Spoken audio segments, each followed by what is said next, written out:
Kantor LBH Himpunan Penerus Pejuang Pembela Tanah Air Kamis 16 September dini hari dilempari bom molotov oleh dua orang tak dikenal.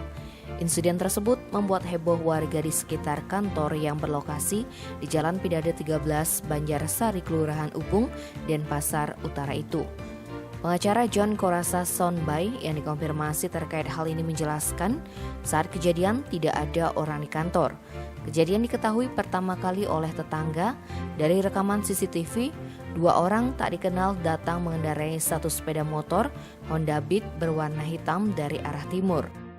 Sesampai di depan kantor, mereka berhenti dan dengan cepat melempar bom berbentuk botol kaca. Bom tersebut meledak dan menyala, sementara kedua pelaku langsung kabur.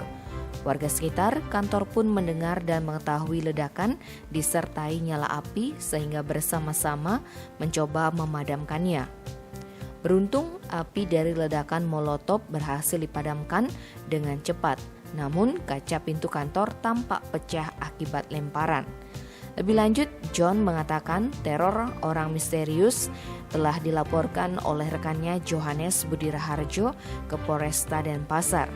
Serpihan bom itu sudah diambil oleh pihak kepolisian sebagai barang bukti.